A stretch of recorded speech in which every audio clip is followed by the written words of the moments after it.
Hey there, welcome to the Treasured Wellness Show. Grab your mug of herbal tea, a notebook, and your Bible, and we will dive right in. I'm so glad you're here. All right, everybody, welcome. Today, I am so excited. I have a special guest. Michelle Croyle is a licensed professional counselor and host of the Mental Health Christian podcast. We are going to dig deep into some really, really good topics. So I am so happy to chat with you today, Michelle. Welcome. Hi, thank you. Okay, well, first, I just want to jump right in and just tell everybody how much I love your podcast because you bring a no nonsense approach to mental health, which is a really difficult topic. It's a difficult profession, I'm sure, but you bring it in such a digestible way, I guess I would say. Thanks. Thanks. Yeah, I really feel like you give women hope that they really can feel better mentally and emotionally, but you also at the same time give them options to look into. Like Yeah. I did an episode on EMDR, for instance, which I know that we'll probably get into that in a little Yeah. bit, but let's just get started. Can you tell us what brought you into a career in mental health? So pretty much in high school, I was looking through Christian college catalogs. I wanted to go to a Christian college because I didn't go to a Christian high school, and I found Messiah College. It would just happen to be this catalog that I got, and I'm looking through it, and it said behavioral sciences. And out of everything in that catalog, that was the only thing I really wanted to do. And I said, that's exactly what I want to do. I want to help people. I want to help people. And then I went for my first semester, and it was not something that I was prepared for. I had a lot of fear and anxiety being away from home, and just it was rough. That first semester was really rough. And so I made my minor, which was communications. I made that my major because I thought I could handle that better. I was having like an existential crisis. So going into like sociology and things like that was just, it was too much for me at that point. And so I ended up graduating with a college degree in communications and in public relations. And then after my second child was born, my grandfather had passed away. I had had high blood pressure in my pregnancies. And, there was a very real threat of loss of life for myself or my kids. Thank God that didn't happen. But about 6 months after my second child was born, I ended up having panic attacks. Like in the middle of the night, I woke up once, and another time I was just watching television, and all of a sudden I got really hot and really panicky, and something wasn't right. And from childhood, I had had some anxiety issues, some separation anxiety, like going to kindergarten and things like that. So I think there's probably a natural background of just having a more heightened nervous system, that just certain experiences kind of heightened its reactivity and all of that. But I noticed that I needed some skills. So I sought out help and ended up feeling the calling to go back to what I thought was the calling in the first place, which was going into behavioral health and mental health and all of that.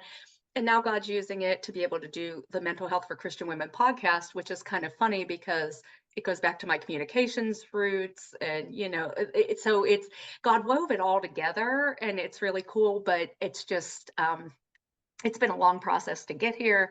And I'm grateful to finally be here because at one point I was having so many emotional issues that I remember sitting in the car and going, I was ready to drive somewhere. And I was like, man, I've been suffering for like a year and a half now.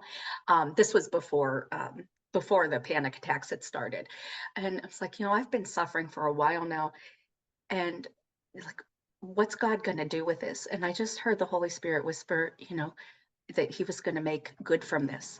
And I was like, you are? Okay, I'll trust you, and then here he's using it to help other people. And I think the reason that I can be so practical is because I've been through it, and I don't need it to be extra spiritualized. Not that it's not a spiritual battle, of course, but we wrestle not against flesh and blood. But I think sometimes the enemy likes to keep us thinking that we're wrestling against flesh and blood when against the spiritual stuff, when actually there is a physical problem. And so he's sneaky, and he tries to steal, kill, and destroy. And God has given us freedom and victory and ways to heal things, and he has made a miraculous body. And so knowing the science behind things and knowing the miraculous of the body allows us to heal the nervous system and the trauma that's stored in our system, and therefore we can actually get free, and God has freedom for us. So it's like this beautiful thing. And so I like to bring kind of the practical part to it. It's like, wait a minute, that's not the fight that you're fighting. You think you're fighting that fight, but what you're actually fighting is this, and this is a learned survival mechanism. And if you can kind of get that processed, then you actually do have the freedom that you already have in Christ, and then you can move forward. So I don't know, that's a long-winded way to say all of that, but that's how I got into it, and that's why I do what I do, because I want people to have freedom like I've found. And God has given me that, and I'll help anybody that I can help with that information. No, I love that because there's an amazing book called The Body Keeps the Score. I Yeah, love this yeah, book so much. And it took me a solid year and a half to digest this book because it was so in depth. It just really does explain so much about how our body holds on to those traumatic experiences, even if we're not acknowledging them, right? So yeah. can you actually talk about that? Can you talk about how our body um, physically and emotionally can hold on to those traumatic experiences, even when we've just decided to ignore them and tuck them into the corners of our mind and forget about them? Yeah, well, so why do we tuck it away? Right? We tuck it away for different reasons. So one being, I think it is kind of human nature. It's like back to the Garden of Eden, right? Like, hide my shame, don't see me, don't really know what's going on. I'm gonna play good. But I think also it is sometimes our systems just don't know what to do with it. They don't know how to integrate it into our everyday experience, and so we don't know kind of how to make sense of stuff. And when it feels overwhelming, would rather avoid it, or would rather fight it, or would rather escape from it. So we go into that fight or flight mode if we have to address it. And if instead of going into the fight or flight, we could compassionately address it and notice what's going on, then we can sit with the uncomfortable feelings and bring truth to it and use strategies that can actually help us. But it's all built in survival. So survival is, if there is something that is overwhelming, or for too long we've had to deal with too much, or we didn't have enough resources at the time that we went through something, it's going to overtake our system. And that can be when we were like younger and developmentally not able to handle certain things. So if we're developmentally, let's say 3, and something happened that it scared us, and we didn't have a caregiver to come over and say, oh, it's okay, that's not going to hurt anymore, we're going to protect you, there's no monster in the closet, so to speak, and such. And instead we were left with that terror. Anything that comes up that kind of gets flagged as that terror could get stored in our system as, now that's scary, now that's scary, now that's scary. And so as our system's trying to stay safe and survive, that's a base part of our makeup. It's like if a deer comes out in front of you, you swerve immediately. You don't think, oh my goodness, is that deer like a shade of tan or beige or brown? Like, you don't care about the nuances. You just care about swerve, don't hit the deer, or hit the deer, don't hit the house, or whatever those big things are. But in the body, all of those hormones go. I think it's like, I just heard this recently, and I don't know how I had gotten to this point in my career and not heard this, but I think it's like 1,500 or more different chemical type reactions happen in the body when we go into fight or flight. Mm. So that's like huge. All these things are changing in our systems, and we're expected to just go back to normal. So as we shake it off, another one is, I believe it's waking the tiger is another good one. It's like animals can shake off the trauma and go back as if there's no thing that they have to hold on to or compartmentalize and tuck away. They move on with life. The threat's over. But our systems don't know that the threat's over sometimes, because they're so stuck on survival and the fact that, oh my gosh, there was a deer. Okay. Like, if we don't have the context to say, oh, but that doesn't normally happen, or, oh, I can be careful, but a deer's not going to jump out in front of the car, every day on the way to grocery shopping or whatever. We don't have a context to put it in. That's kind of what's happening. If we have a context, or we have someone who came in and gave us skills when we were younger, or skills that we've developed and we know this doesn't happen all the time, or experience from lived experience, then it's not so scary to pull it out of that part of ourselves that we kind of tucked it away into. We can handle it. But when we don't know how to handle it, and we still don't feel like we have the tools in the present, it like relives. It's as if it's in the past, but we don't get the timestamp. Our brain doesn't do the timestamp, and time gets warped when we're in fight or flight, because our logic system goes offline, and the part of the brain that puts the timestamp on and says, oh, this happened maybe a week ago or 2 weeks ago or whatever, it doesn't get the timestamp. And so we're stuck kind of going, I feel like there's something going wrong now, where we're really safe in the present moment. And that's what trauma is. So that's why we don't deal with it, because either we're not looking at it because we don't know how to deal with it, we're avoiding it, we're too afraid, or our system just shuts down as a protective mechanism so we can go on and survive without it. Right. And I think that the majority of people are walking around with unresolved trauma from childhood or whatever. Yeah. And, you know, we're kind of beating ourselves up when you say that, like, why can't we get past, or why do we always react this way, or why do we always, Yeah. and there's always a root cause, right? There's always a root cause for everything in our physical, mental, spiritual, emotional health. And Yeah. so we're really doing ourselves a disservice when we don't do the deep dive to figure out why we're reacting this way. Um, Yeah. so I think that surface level, most of us would agree and maybe understand that maybe some of our unresolved childhood trauma is affecting us even now as adults. I think we get that intellectually, we get that, but we don't always want to deal with it, right? Yeah. So Yeah. I'd like to talk about, when does it become more toxic to us and something that can no longer be ignored? Like, when can we just Yeah. throw our hands up and say, I need help. I need to fix Yeah. this. Well, so the typical answer that I give people is, you come into therapy because the coping skills that you had organized your life around that worked in the past don't work for you now.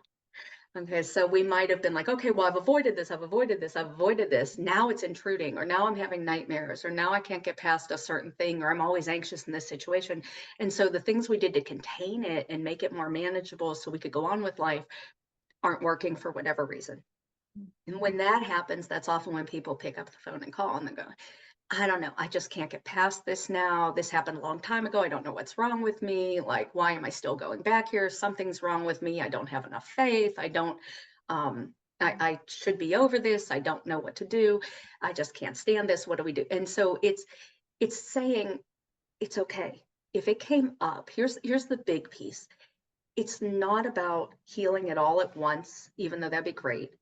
The big piece is saying, if something is bothering you and it is interfering with your life, interfering with your quality of life, it's past time to seek out help.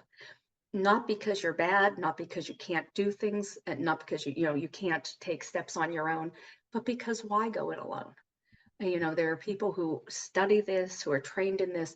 People will come into me, and it's not like I'm a miracle worker. God's the miracle worker, and he knows how the body works. I just have studied the stuff that we know works. And so if you can get with somebody who has spent the student loans and spent the hours of training and spent the time with people who can sit there before you and say, oh, here's what's going on, all of a sudden you don't feel crazy anymore. And that's what my podcast, Mental Health for Christian Women, and the tagline is no more crazy lady. It's not calling the lady crazy, it's the crazy that is around us, that we feel like, why am I stuck in this crazy cycle? Like, I'm this lady who should be able to handle this, but it's crazy making. Like, why am I still hitting against this on a day-to-day basis? And that's what I do for my clients, and that's what I try to do on the podcast, is say, it's not about you being faulty or wrong or insufficient. It's about you being wounded without the stuff that can bring healing to it.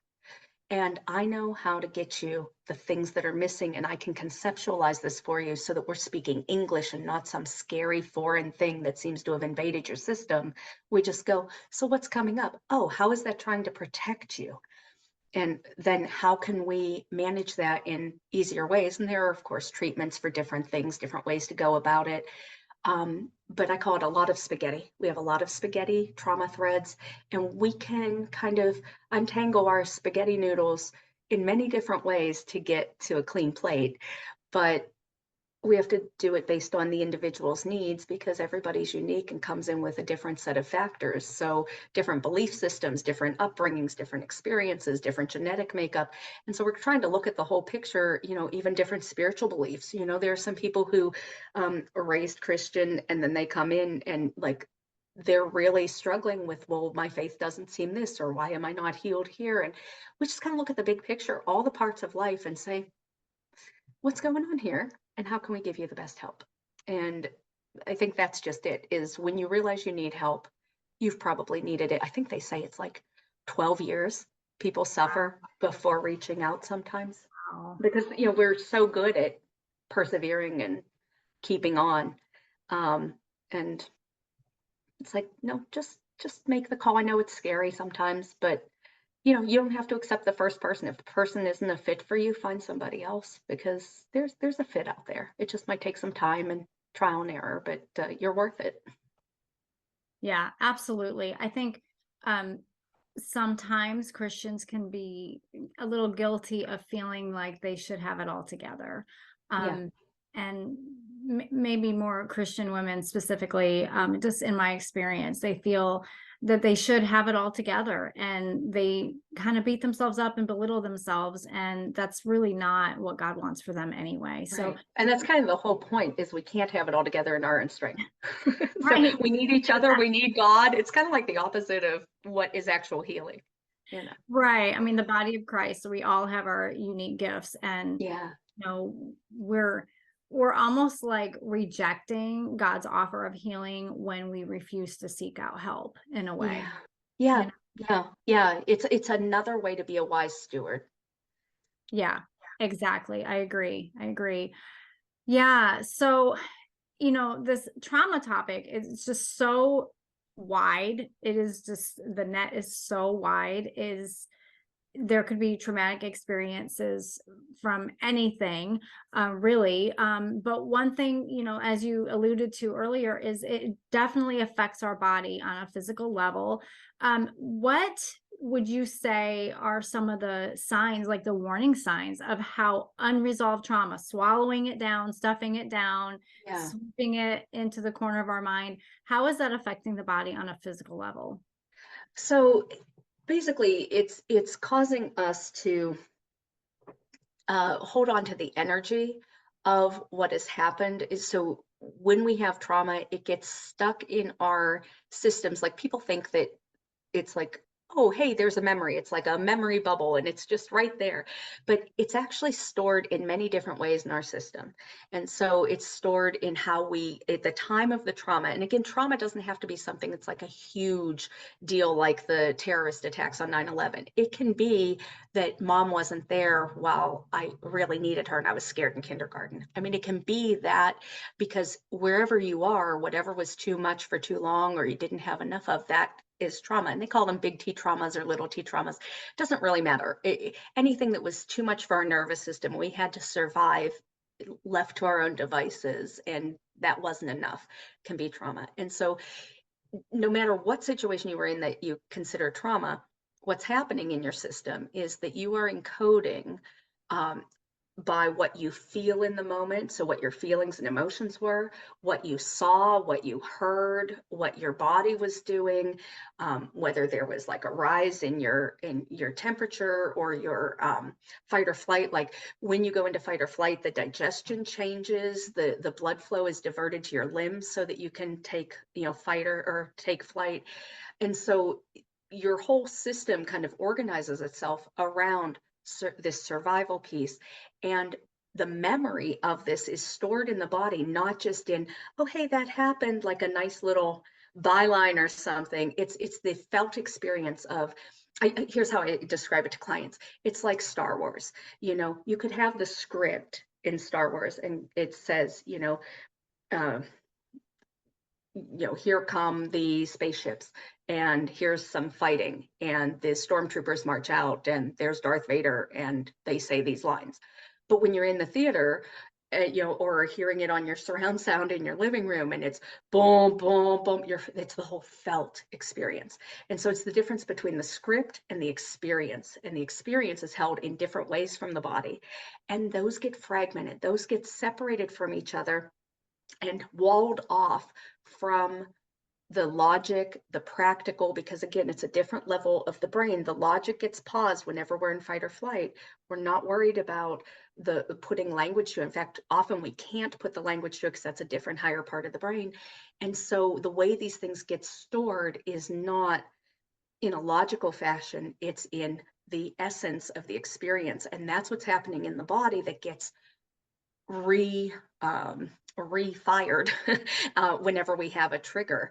And that's how we know, because the system is trying to figure out, where am I in time? What is going on? And how do I make sense of this? And there is no way to categorize it because you're not in your logical mind to go, oh, this was this is why, and so you have to sit with the feelings to be able to bring in the healing, but you have to treat the discomfort.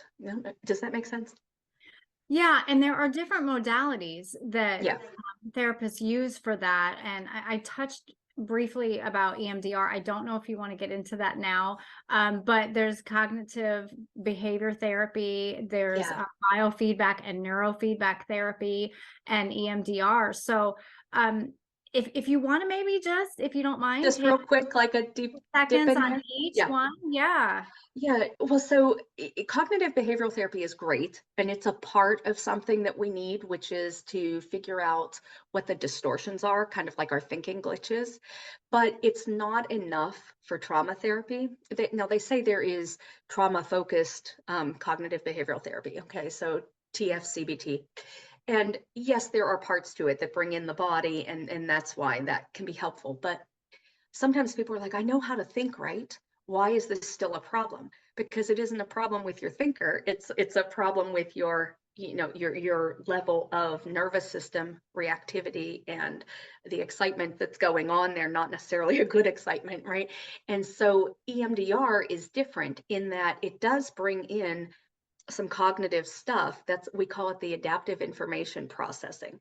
It's like there's an adult in charge, the ultimate higher level self of, I am a person who can know that God exists, that I believe in him. I know that I am a wife and a mom and a worker, and that I can do this and have done this, and like that higher level, like reality check.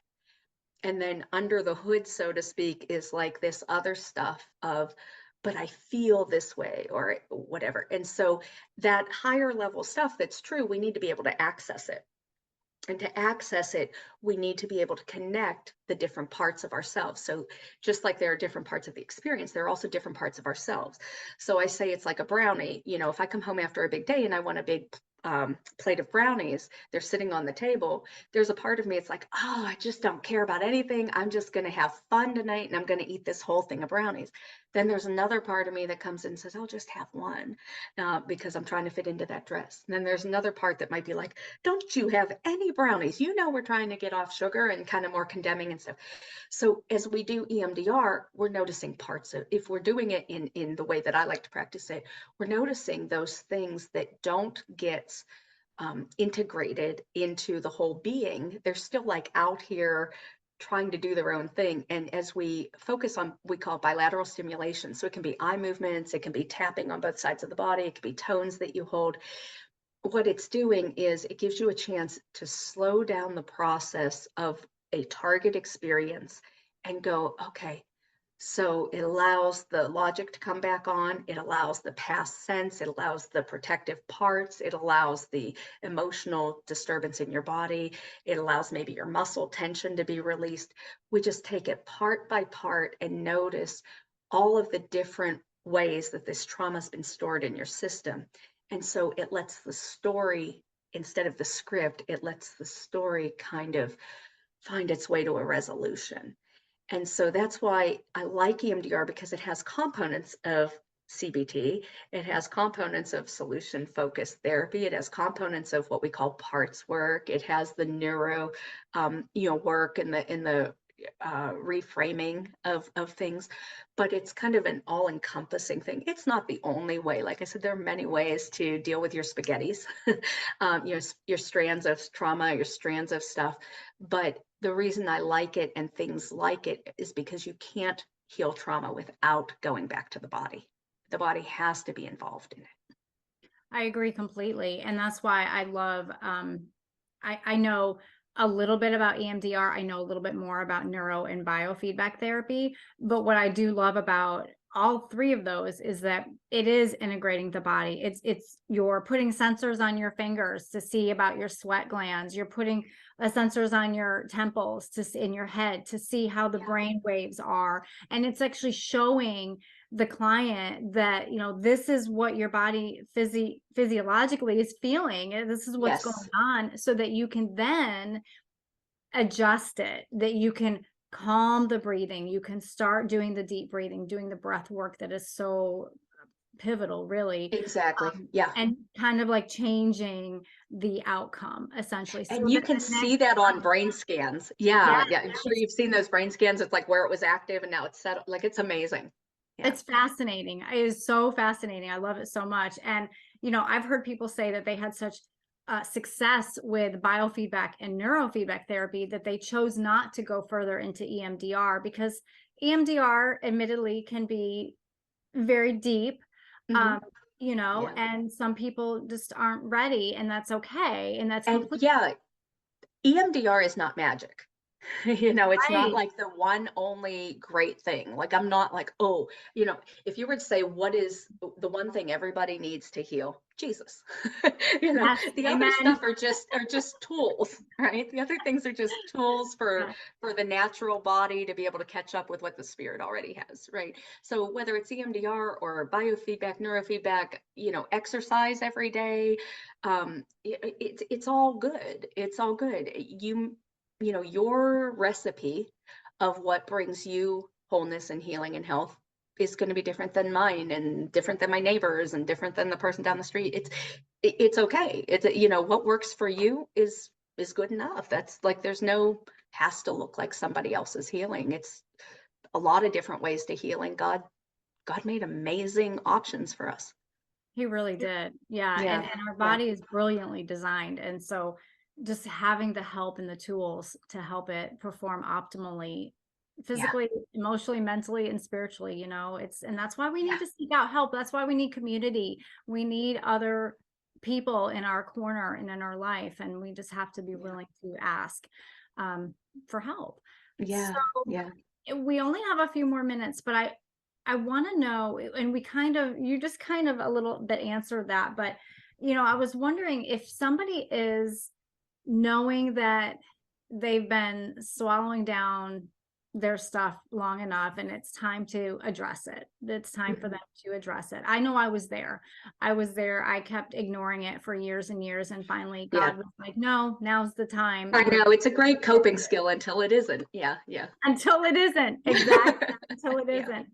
And so I had to do the deep dive and do the hard work, and I had to work on my stuff. And, yeah, I'm so much happier and healthier and just more whole than I was before I started. So, yeah. what would you say for somebody just getting their feet wet? What modality of therapy is best, or any other quick win that you could provide? The quickest win is something you alluded to, which was breathing, or relaxing the body.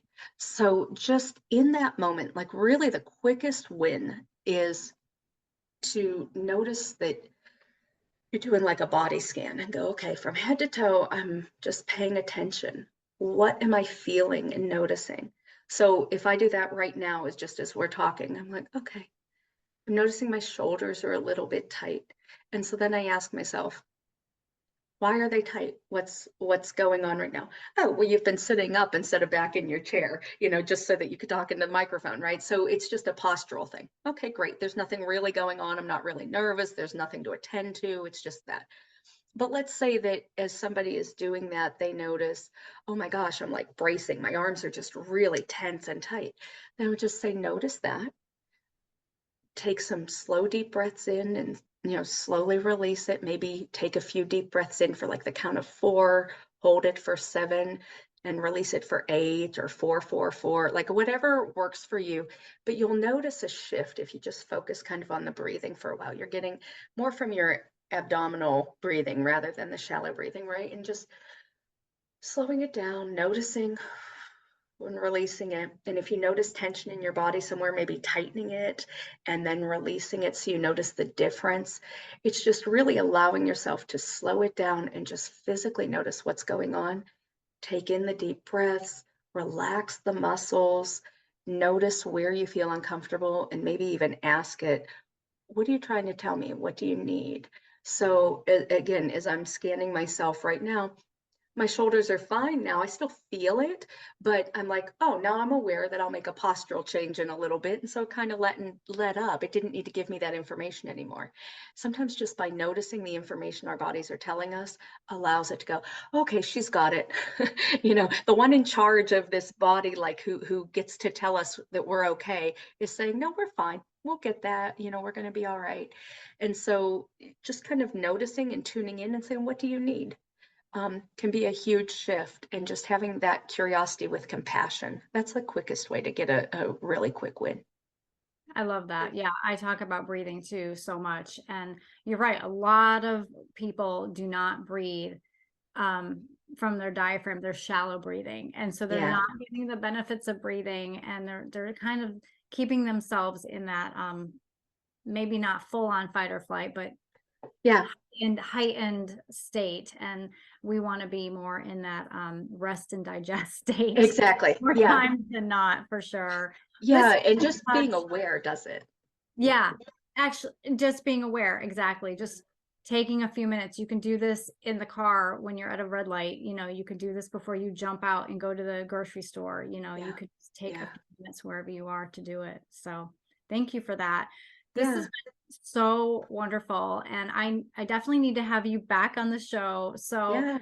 thank you for talking and explaining about trauma. It is one of those conversations that um, might not be addressed very much. It might not be spoken about as much as it should. But I think people like you that are doing the work that you are doing, especially with your amazing podcast, you're shedding Thank the you. light on it, you're shining the light on it, and you're giving people permission to seek help, and that no, they're not crazy, they're not less Yeah, than, they exactly. just need help to work Yeah. on helping their own We're body. making sense of the stuff that feels crazy.